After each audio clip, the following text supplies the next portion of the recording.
How's it going, guys? So I have some more gym footage for you. You will see that this is a back and shoulder routine.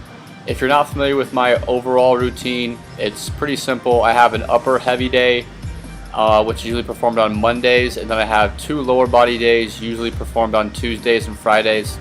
And then on Thursday, I hit chest and arms, and Saturdays I hit back and shoulder. So I split up. I hit three upper body days and then 2 lower. I think that just kind of helps getting some volume in with upper bodies. This is my lagging body part.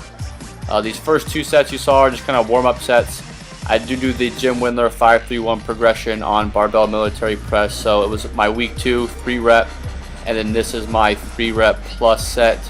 Here I believe I got 9 reps. So if you're not familiar with 5-3-1, I definitely recommend checking it out. If you're a beginner, if you're focused on strength, hypertrophy, whatever, you can really kind of tailor it to whatever your goals are, which is kind of the beautiful thing about it. So I don't want to make a huge video about it. Just I do run a kind of a hybrid version of it.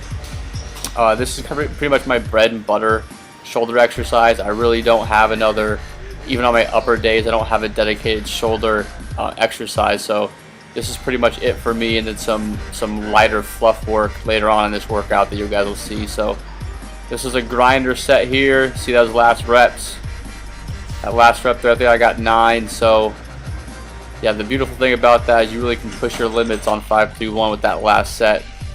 This is my friend Cameron. I believe you guys saw Steve earlier in the video. He's also in my deadlift video. Cameron, I don't lift with him very often because he doesn't go to school here anymore, but good friend of mine. We've lifted together in the past. He's fun to lift with because he doesn't just ask me about supplements and crap. You know, he lifts, works hard, and listens and things like that. So he's a cool kid to really train with, and he was pressing hard today. I think he actually outlifted me in a few lifts, so pretty impressive considering he isn't incredibly consistent, but he always works hard and he knows what he's doing. So he definitely fun to train with. This was Steve's, I believe, final set for his. I believe he's on week 2 as well. So I believe he hit 7 or 8 here for his last set in the shoulder press. Again, you can kind of go back and forth with what you think is better as far as overhead press with dumbbells and barbells. I don't think there's going to be a black and white which one is better or worse. You're just going to have to pick which one you prefer, and there's definitely pros and cons to each. So I use both as well. I don't just use barbell, or I don't just use dumbbell. I throw both in, but this is definitely my bread and butter right now, working with the Jim Wendler 5-3-1.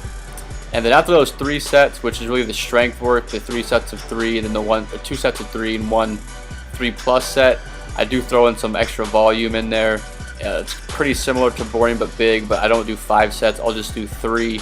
So I'll decrease the weight slightly, and then I usually perform 3 sets about 6 to 10. That's what I was aiming for today. Again, it kind of helps with lowering the movement. You're getting some more volume, so I really like that portion of it. And that was it for shoulders for now anyways. And we moved on to the back movements. You'll see I had a total of 4 back movements today. This was the first one, just a 1-arm hammer strength row. I'm really trying to bring up my lats. They're definitely laggy. My whole upper body is lagging, to be honest with people. So definitely trying to bring up the back, bring up the lats. So I start off with this, or either the lat pull down, really doesn't matter. But I like to perform 3 sets of 6 to 8 here, so it's still pretty heavy work, and then we'll have some more pump style hypertrophy stuff later on in the workout. But I really like this exercise. Really can hit your lat. It's a good substitute for the 1-arm dumbbell row. It's pretty similar as far as the muscles that it's hitting, and it just kind of helps you with that form, kind of bringing your elbow to your hip. And I kind of have a awkward time feeling the 1-arm row sometimes, and this gym that I train at sometimes has this equipment, so I like to use it out. So I always like to use pretty slow negatives for most of my movements. And again, 3 sets of 6 to 8 here, so it's one of my 2 heavy movements on my dedicated back and shoulder day. So if you have this machine out, I'm definitely a big fan of hammer strength. Their back equipment, their chest equipment, shoulder equipment. They just have a lot of cool stuff that really simulates free weights, and you really can feel the muscle, if you will, work, which is important, but it's not as important as like the people think it is. You know, you definitely need to work on progressive overload, but really feeling the exercise and the muscles that you're trying to train is going to be effective. So after we did 3 sets there, we moved on to underhand lat pull down. This is another hammer strength machine. Again, just some more lat work, but still pretty heavy. We're not going up into the 10, 12, 15 range.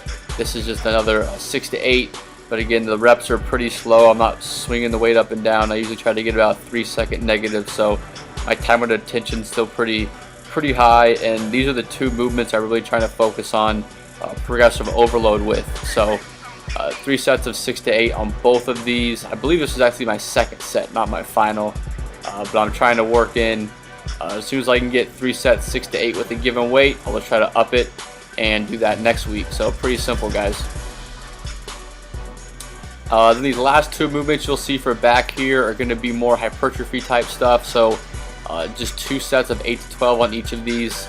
I really like this decline cable row. I'm really trying to pull it to your hips again, pulling through your elbows. Again, always trying to target the lats here. Not too much to say about this exercise, but yeah, the theory really with my back training is I have a row and a heavy row and a heavy pull, and then a lighter row and a lighter pull. So that's where that kind of power hypertrophy type training that I talk about sometimes comes to come into play. I don't necessarily just have a heavy day and just have a light day. I'll actually have a heavy exercise and a light exercise as well. So you can kind of play with it. You don't have to go so black and white with how the template's laid out. You know, it's really the theory behind it that's important, as opposed to giving an individual day. So the last exercise you guys will see here is just a close grip pull down. What's unique with this, you'll see I actually remove the little pad there, so there's 0 cheating possible. So you really have to target your lats.